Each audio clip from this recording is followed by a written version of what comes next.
Currently, she's the VP of Product and UX at PatientsLikeMe, which is a network for patients to exchange experience and treatment options and healthcare options, I think. That's what it is. Before that, she worked for over 11 years at Cooper, who are kind of a big design firm, and did some groundbreaking work and still do some groundbreaking work in the field. She's also the author of Designing for the Digital Age, where she wrote about user-centered design. So today, she's going to talk about values and how core values that you hold in your company and hold for yourself as a group of people who create something are really the basis for creating UX. UX might be, the expression might be the interface or the customer service or all the things that you can see, but actually the underlying values are where it all comes from. And therefore it's important to have a closer look at it and see how you can work with these values in a way that you don't go mad, but that you can actually use them to your advantage. And that's exactly what Kim is gonna talk to you about, and I'm super excited to hear her talk and give her a big applause and a big welcome. Kim Goodwin. Thank you.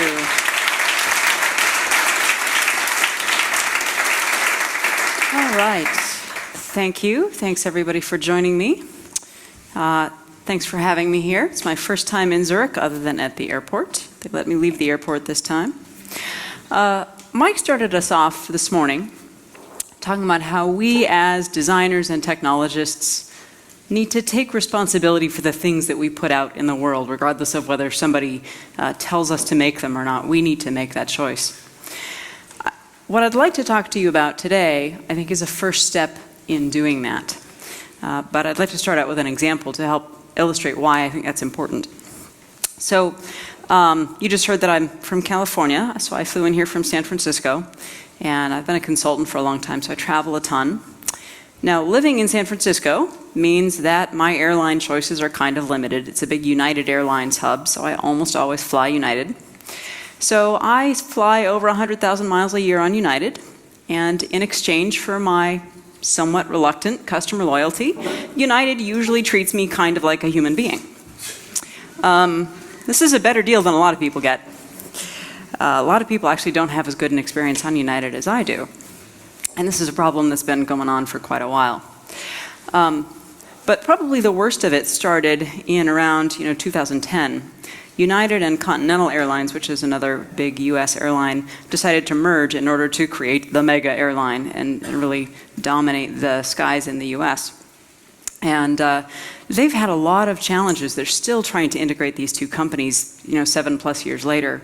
And you probably, if you follow any of the airline industry, you heard that they had lots of employee problems and lots of operational problems, and all kinds of things have happened. So they had a ton of employee morale problems because there was a real focus on cost cutting. There were layoffs, there were salary cuts. They were focused on cost cutting across the board. They even got rid of good coffee and brought in cheap coffee. And you don't mess with coffee on an airplane. You just don't do that. That's not a good idea. And there was not a lot of trust between management and employees, and there still isn't. You might have heard about things like their entire reservation system going down, or actually their whole flight management system going down. So the issues happened on the IT side as well. And as a passenger, I've spent a lot of years using this lovely website, which to my eye kind of looks like, a credit card ad and a 1990s enterprise app got together and had a baby. But you put gradients on it, so it's all good. But it's kind of slow and buggy and clunky and hard to navigate. And so, as passengers, we put up with this for a long time. So United does not get a whole lot of love in the United States, probably not elsewhere in the world either. And so the overall United customer experience has not been great for a long time. And so my friend Steve Portugal wasn't too surprised when he tried to make a reservation on United, and it offered him this itinerary, explicitly offering to treat him like cargo. Now, United passengers kind of joke about being human cargo. In fact, before the flight safety video on a United flight, they show some sort of ad, because their ad is more important than your safety. And for a while, that ad was all about how important cargo was to United's bottom line. Can you be any more tone deaf than this? You have a plane full of people sitting there thinking, oh, your cargo is more important than we are. So Steve wasn't too surprised to see this. So all of this is going on. And in 2013, some genius said, well, you know, we kind of need to work on our reputation. Marketing will fix it. And they decided to revive a 30-year-old ad campaign, Fly the Friendly Skies. And the entire internet started laughing at them because, I mean, you're kind of setting yourself up for this, right? They're not friendly. Fly the hostile skies, fly the grumpy skies, fly the cranky skies. I mean, there's all sorts of variations on this, right? One travel writer even said, what possessed them to revive this when it's been a decade or more since this airline was even civil, much less friendly? Now, to their credit, I think that this wasn't just a cynical marketing ploy. I think this was actually a first step in a genuine attempt to overhaul the customer experience. I really do believe that that was the intent. United did start investing in their customer experience, and it shows in some places. Their native web app is not half bad. I mean, there are a few things I would have done differently, but it does most of the right stuff. When I need to make a reservation and whatever, I go to the app and not to the website anymore. It's pretty decent. In 2015, they decided to start feeding us again. At least you get snacks. You get a stroopwafel in the morning, some pretzels in the afternoon. Better than nothing, I guess. And they made a really big deal about upgrading the coffee. And of course, in good marketing fashion, it says, do you see that? We care about every ounce of your travel experience, is what it says on the cup.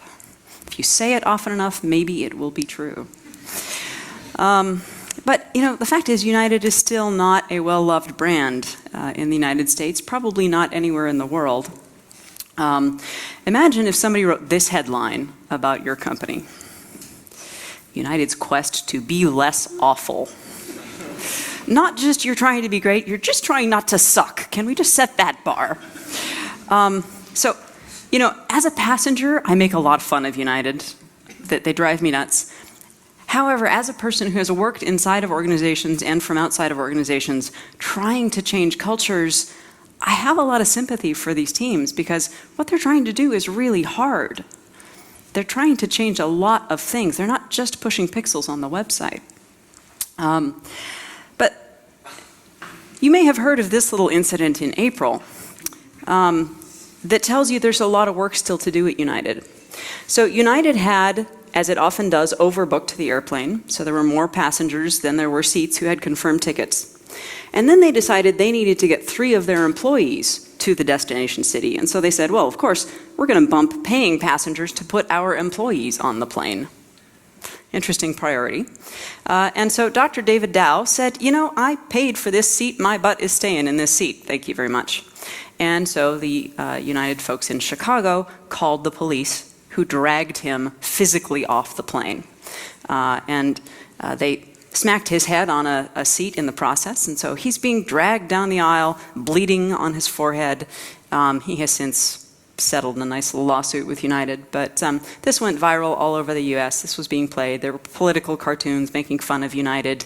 You know, overbooked plane, no problem, just hit the ejector seat button. So, you know, they just got crap for this forever, as they should. But this is clearly not an organization that at its core cares deeply about user experience. So the reason that I'm beating up on my friends at United here is to make a point, which is that your customer experience is not your pixels or your CSS or your front end. Your customer experience is everything that touches that human being. It's your front end technology. It's how reliable is your system. It's how secure is your system and performant. Right? Making your software run faster is an aspect of customer experience. It's your pricing, it's your policies, it's your customer service. And by the way, customer service comes out of how you treat your employees and how you hire your employees. It is all user experience in one way or another. So how many of you think of yourselves as user experience professionals in one way or another? How many of you do more than write code or design screens? Probably not too many of you. Some, I see some hands, that's good. So I would argue that user experience is not made out of code. and is not made out of pixels and typography or even content. User experience is actually made of decisions. That is our medium. When I talk about decisions, I'm talking about the hundreds and thousands of decisions that executives and frontline employees and managers and across the entire team make every day. Every time somebody makes a decision, it's potentially going to impact the user experience, right? Most of the decisions are not going to be made by the design and the engineering teams. So I don't actually agree with the statement that everyone is a designer, because that implies skill where skill might not exist. But I do agree strongly that everyone in a team is creating user experience, intentionally, skillfully, or not. So what are we going to do about that? So there's a company that has understood this for a long, long time, and that's Disney. Disney gets that every decision an employee makes affects the customer experience. I had a friend in grad school who used to work at a Disney park, and boy, had he consumed the Disney thing. He was quite a Disney convert. He told me about how they were trained at the parks. And when you are hired at Disney, you're told that you are not an employee, you are a cast member. And regardless of what your job in the park is, whether you're playing the role of Mickey Mouse or you're sweeping stuff up off the floor, what you wear is not a uniform, it's a costume. And they're very sticky about this language. They're very picky, very particular about how people talk about their work and their costumes and being cast members. And at first people think this is goofy, but they realize actually that Disney's point here is, guys, we are putting on a show. We are creating a show for the guest, and you are always on stage at every minute. That's the point that they're trying to create with their employees. And it actually shows in a lot of the guest experience at Disney parks. So there's a book that I would consider sort of an airplane read, you know, one of those little business books where you read the first chapter and you're kind of done. You don't really need to keep reading. Anyway, it's an interesting book. It's called The Disney Way. And there's a story in it about several business people who go to a conference at a Disney theme park. They check into the hotel. And then they get on the park bus to go somewhere. And the bus driver says, "Hey, welcome to Disney. Glad you're staying at one of our hotels. How are your rooms?" And one of the guests says, "Oh, I forgot to tell the front desk that the faucet in my room is leaking." And the bus driver says, "Oh, no problem. What room number are you in? I'll make sure it gets taken care of." The bus driver, think about that for a minute. Almost anywhere else in the world, the bus driver would be like, "My job is to drive the bus." Not at Disney. At Disney, the bus driver's job is to put on a show and to give that guest a great experience. Disney gets it. Most organizations don't get that. Okay. So, Mike asked you this morning, he said, are you going to take responsibility for the things that you put in the world? Are you going to take orders and just build what you're told? So, I agree with his point there. I think that's important. But I'm going to push that a step further and say, are you just somebody who is going to be responsible for some little slice of the user experience? Or are you going to enable that bus driver? Right? Are you going to say, my job isn't just pixels and CSS? When somebody says, "Hey Kim, what do you do for a living?" I don't tell them that I design stuff. I say my job is to help organizations deliver better experiences, whatever that takes. If that means I'm helping them hire better people, or come up with better processes, or solve a specific design problem, I do any of those things. But I talk to the HR department about how they hire and train people, and I help them work on that. So our job is bigger than we think of it in a lot of cases, if we're really going to help get better experiences out there in the world. And so that's the point that I want you to leave my talk with today, which is the way that we actually can have the greatest impact is not just by writing better code or drawing better workflows and making better wireframes or doing any of that faster. It's by helping our colleagues make better decisions, our colleagues at all levels of the organization. It's by creating a culture where they actually don't need us. And that's kind of a scary proposition. What I'm saying is, folks, make yourselves obsolete. Enable your colleagues to make great decisions about user experience without you in the room. Maybe they won't have some of the technical know-how, but if they have the right values and the right common sense, they will often make the better choice. right? How can you take the employees in your organization and make them think like that bus driver and make them think that that user's experience is their responsibility? So I think the way that we do that is through values, because decisions that we make are a reflection of the values that we have. And when I talk about values, I mean, what are the outcomes we value? What are the things that we invest in? Now, companies have values they talk about. Those aren't always their real values. They have other values they act on as well. The outcomes we value are, what are people rewarded for doing? What do we actually spend time and money on? Within a design and product team, often we might think that we share values. Probably most of us would say that we value these things, right? Usability and usefulness, and aesthetics and performance, and security and accessibility, and there's actually a pretty long list. But I bet if you and I sat down and had a conversation, we would prioritize those things differently, right? And I bet Guy and I would prioritize those things differently. And a lot of us probably would make different trade-offs, because most of the decisions that we make about user experience are actually trade-offs. They're about which of these things is more important than the other. And even two designers with similar background and training might make different choices. And so, how do you decide? How do you do that? Real example. This is a social network. This is actually a PatientsLikeMe example. One of the things people want to do is find other patients who are like them. And so there's a field on there that lets people enter a gender identity, and they can enter just about anything they want in there. There's all kinds of interesting self-descriptors that show up in the list. But if you look at the metrics, almost nobody uses that field.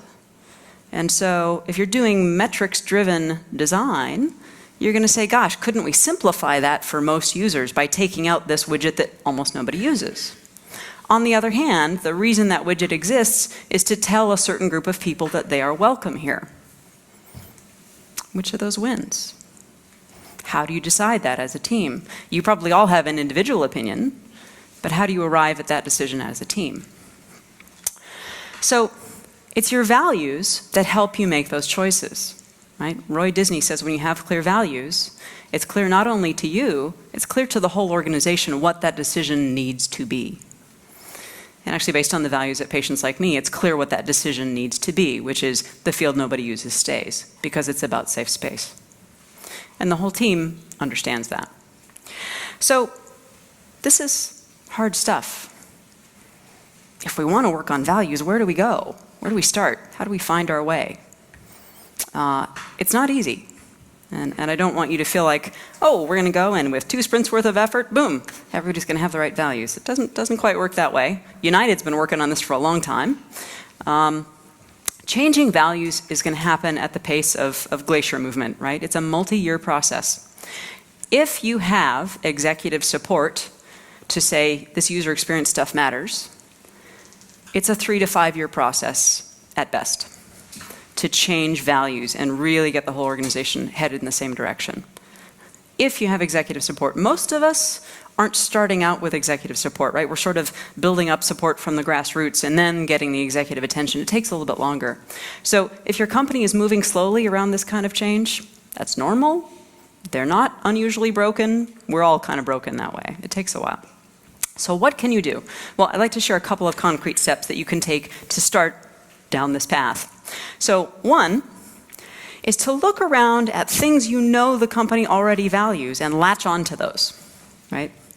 So a client of mine is a big chemical company, and lead designer there was trying to get them to invest in user experience for some of their enterprise apps that thousands and thousands of employees use, and he just was not getting traction. And then he realized, safety is a thing that everybody values tremendously at this company, because they've had some accidents that got them bad PR and so on, and so yeah, safety is a big thing. To the extent that when I visit their campus, employees will scold me if I don't hold the handrail walking down the stairs.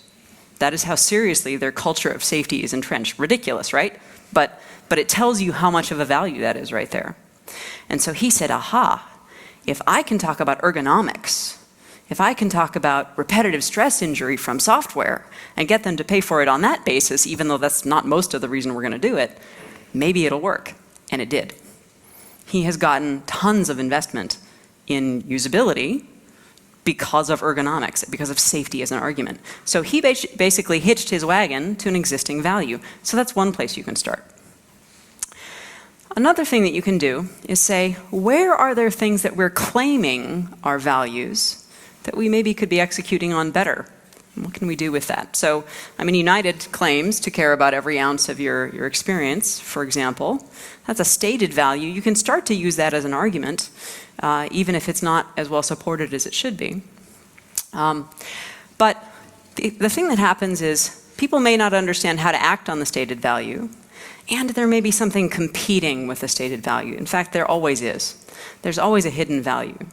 You probably know that most of the iceberg is underwater, right? There are always a lot of unstated assumptions that are driving people's behavior. So how many of you have tried to get somebody to fund user research and been told, we don't have time or budget for user research? The UX folks are raising their hands, some of you. What cracks me up is people will state this as if it's a fact. We don't have time or money. Okay, well, what if I tell you I don't have time to exercise? Is that a statement of fact? Or is that a statement of my priorities? It's actually a statement of values, right? We always have time and money for something. We're just investing it somewhere else. So it's actually a statement of what they care about. So what are the values that are really driving behavior? What are people rewarded for? What are they spending time and money on? That's what the real values are, even if they're not acknowledged. So what you have to do is clarify, what does it mean to act on the stated value? What are the hidden values that are competing with it? And give the team a tool to make an explicit trade-off. Let me show you what that means. So I started several years back consulting with PatientsLikeMe. And as you already heard, it's a company that was founded by the Haywood family when Stephen Haywood, there who uses the power wheelchair, was diagnosed with ALS, Lou Gehrig's disease, which is it's a dreadful neurological disorder. Typically will kill people within about 5 years. And they gradually lose their ability to walk and feed themselves and speak, and eventually they lose their ability to control their breathing. And so there's no cure for this disease. There's a little bit of treatment, but not much. And so what they realized was people with ALS were experimenting on themselves. Why not bring all of that patient experience together and start to use it for medical research? And gradually that expanded into a network of multiple diseases and so on. So just given the origin story, it's pretty believable that there's a core value here, which is put patients first, right? That is in the DNA of the company. But they actually asked me to help out because they realized they weren't always executing on that. And it didn't make sense to them because it meant so much to them, this value. And so in talking with folks at the company, it became clear that not everybody had a shared understanding of what did it mean to put patients first. And there was also something else going on. And the hidden value there was about getting the data. Because this is about enabling medical research, what happens is you have a bunch of research scientists who are trained to collect data in specific ways. And the ways in which they're trained to collect data are not necessarily very patient-friendly.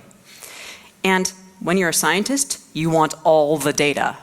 And you're not thinking about the fact that this person who is supplying you with all the data you could possibly want is sick and dealing with their lives, and they don't have a lot of energy. And so you're going to ask them 40 questions at a time because you want it all.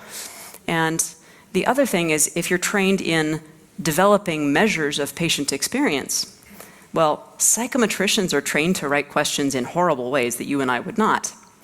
For example, if you want to understand somebody's sleep, a psychometrician is going to write that question as, thinking back over the last day, how terrible was your insomnia? Whereas a human being, or most of us, would say, hey, how did you sleep? Right? Now think about if somebody's asking you 40 questions, all of which are the equivalent of how bad did your life suck this week? Are you going to want to go back and answer those over and over again? No, not so much. And so this training and this value of the data was competing with the patient experience. And so what we did was we said, okay, Patients first means helping patients get better outcomes. That's a clarification of that somewhat vague but important value. And the thing that competes with that is we want to make sure we're getting the data that makes the difference. And in any given project, we have to weigh, is this data that's medically useful but won't help patients for 10 years? Is this data that's going to help the patients answer a question for themselves right now? And this has become an explicit conversation on every project. And that has helped a lot. It's really helped trim down the number of questions patients are getting asked. It's helped reframe the way that the data is getting collected. And that was all a discussion about values. And it was a pretty straightforward thing to do. But even so, people aren't always sure how to execute on those. And so you have to start breaking those values down into something that people know how to act on.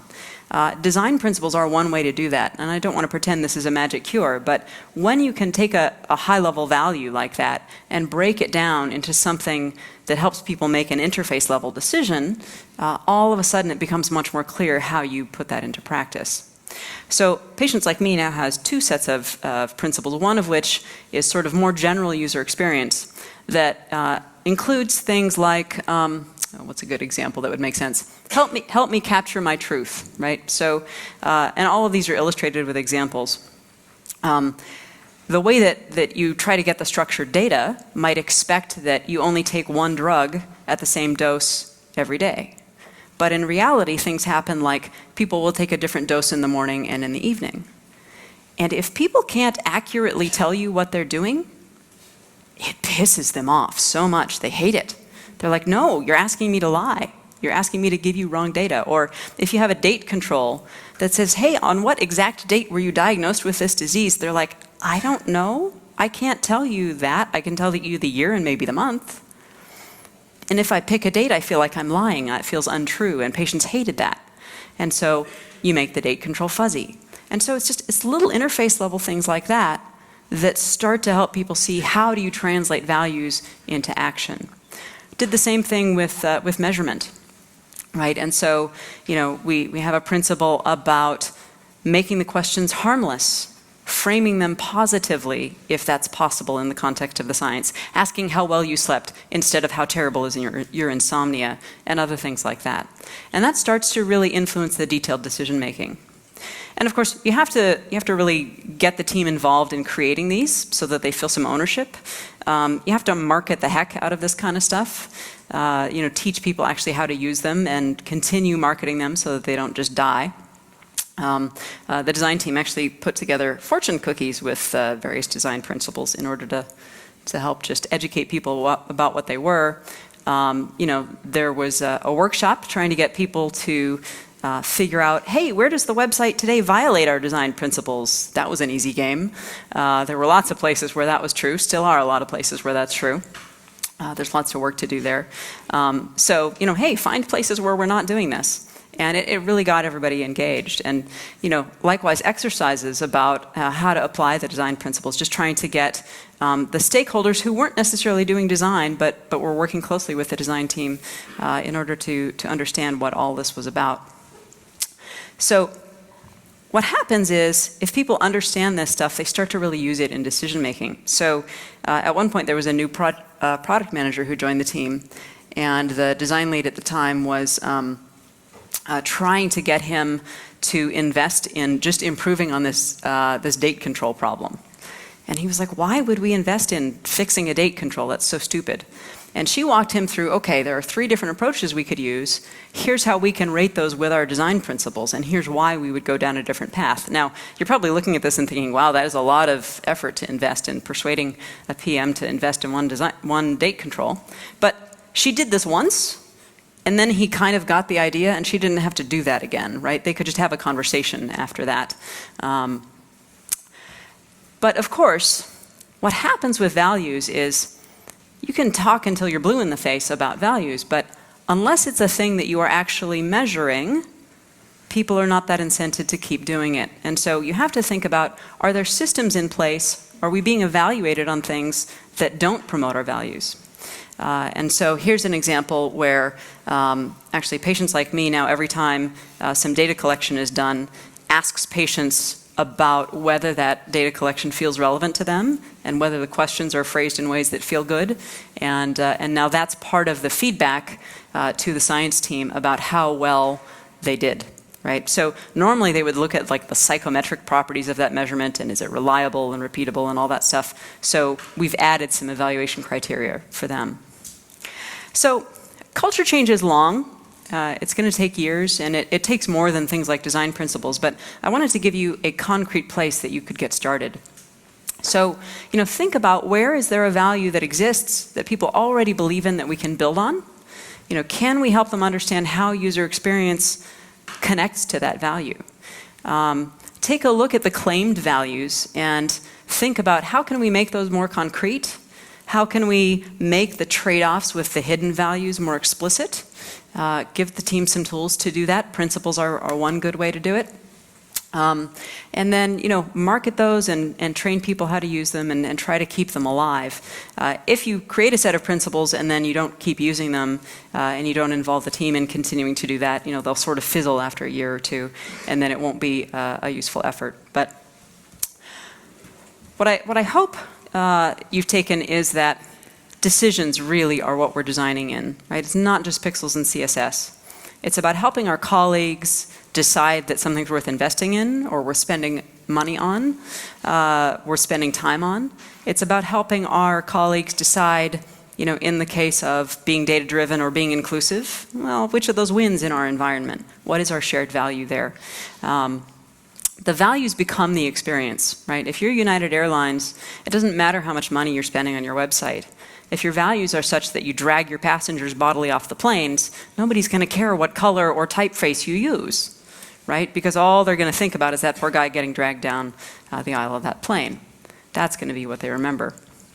So think about not just how do you, as Mike challenged you to, how do you take responsibility for what you put in the world and make that choice for yourself, but I challenge you further to say, how do you help your colleagues know what a good experience even is?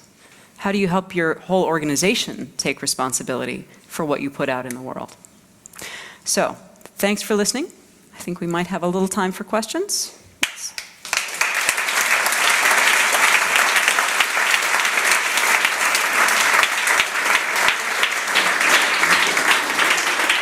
Thank you very much, Kim. That was a great talk and great examples. I wonder if any of you guys have questions about that, about values, about your own experiences, about the struggles. In the back there.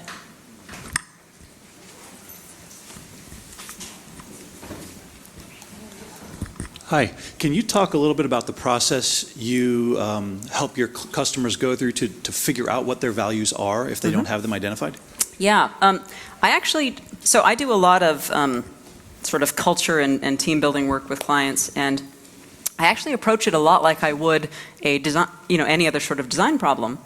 And so at PatientsLikeMe, for example, I sat down with a bunch of different people in different roles, the clinicians and the scientists, the design team, the product managers, the engineers, the executive team, and I said, tell me about projects that you have done so far. Help me understand how decisions got made. Looking at your website and your customer experience now, how did that come to be? And in getting people to essentially give me an oral history of decisions that had been made, it became clear what the hidden values were. It's just like in a user interview for a product, you're looking at people's behavior in order to find little clues to their goals. You do exactly the same thing in an organization, which is you look at their actual behavior and you realize what goals they're operating to, which may not be quite the same as the goals that they have printed on the poster and so on. And then from there, what you do is you essentially point that out and say, okay, here's the hidden goal that I'm seeing. Here's why I think this is the case. Here are the examples you all gave me of it. And then usually what happens is they go, shit, yeah, that's true. And then what you say is, okay, the way that I think we can solve this is, and so what we proceeded to do was to say, you all really are focused on patients, but you think you are like patients. And they didn't have a good enough understanding of the real world experience of their patients. They were so immersed in their research mindset. And so we did what you would expect to do for any design problem, which is dragged people out into user interviews and use those to start formulating the principles together. And involved a lot of people in that so that it was a shared ownership process. So it's very much taking the skills that you have from designing a product and essentially applying it to designing a culture and an organization. Much the same method. Yeah. Okay. Other questions? In the front? Thanks. I mean, you've seen quite a lot now, and I'm sure you have quite a lot of experiences. What is your thought of how positive are you that a change of culture is possible at all in some companies? Or do you have often work where you go there and think, at least in your head, that's such a difficult task, I mean, we can forget it, it will never work? Yeah. That's a great question. I think that change is possible in many companies. I think there are certainly environments where I would say, maybe let's revisit this in a couple of years because this is not an organization that's ready for change. And so there are a couple of things that help me make that assessment. So one is, how sincere is the intent from senior management in particular? Because what happens is, if senior management is not really believing in this, they're going to do a lot of things to undermine it. And if they are just treating it as, we're going to talk about this and put up a poster, but we don't want to make the painful change behind it, then I know that this isn't probably going to succeed. And that doesn't mean that you give up, though, because I've seen a lot of efforts where there was enough sort of grassroots effort and executive change. So what you do in those situations is you look for what I call teachable moments, right? Is there an executive who leaves and a new executive who comes in? That's a transition opportunity. Or I had one client who had a lot of challenges and then got kicked in the teeth by the Food and Drug Administration, which in the U.S. Is the 800-pound gorilla of regulatory for healthcare. And so they made a medical device, this particular company, that they and their competitors were killing people because of a certain approach to design with these devices. Basically, it was an industrial design decision using like cheap plastic membranes and number pads in order to enter the dosage of morphine, for example. And they even had a name for it, death by decimals, right? The key is sticky, and so instead of 15 milliliters, you enter 155 milliliters, and the patient dies. And so the design lead there said, okay, we just got, sat on by the FDA. That can put people out of business. This is an opportunity to say, we need a culture change, we need a process change, and that worked. It's horrible that had to happen, but so sometimes though the values of a company are just fundamentally not aligned with where you need to go, and that's where Mike's talk this morning comes in, which is we all have to decide if where this company is headed is a place that we're willing to be. So, any others? I think we have time for one or two more. Actually, I've got a question as well. If there's Okay. there's no hand raised, I would like to know what do you feel is important if we want to empower the bus driver? Is like if the bus driver wants to be helpful, but what are the key things that you think need to be in place to actually give everybody agency to the level that they can make a difference? Yeah. A few things have to happen. I mean, one of the things that's important to understand about organizational change is that it's actually individual change at scale, right? You have to help individuals change their behavior. And in order to do that, individuals need to understand what's the desired end state, right? What's the thing that we want to have happen? What can I personally do about that? And they have to be uncomfortable with the state that exists today, right? So if the bus driver thinks their job is pretty good, it's going to be hard to get them to change, right? But if the bus driver realizes that, dealing with happy people instead of grouchy people is better for me, then that helps them make the change. So in our context, for example, one of the things I often do is talk about, okay, the way that we approach software development creates a lot of thrash and rework for the engineering team, for example. And that's not a happy situation. Here's how design can help with that. And once people see the need for change, what we have to do to empower them is to give them specific tools and help them see what particular actions can I take that would make a difference. Because if you only talk at the high level in the abstract, it doesn't work. And so there's a lot of evidence that, for example, when the CEO says, we're going to be better, we're going to be user-friendly, everybody goes, oh, yeah, right. And they don't quite believe it, and they don't know what to do with it. Whereas if their immediate manager says, here's what you can do differently, that works a whole lot better. So get specific, give people tools, as well as that vision of why it's better. Okay. All We have right. time for one more question. Okay.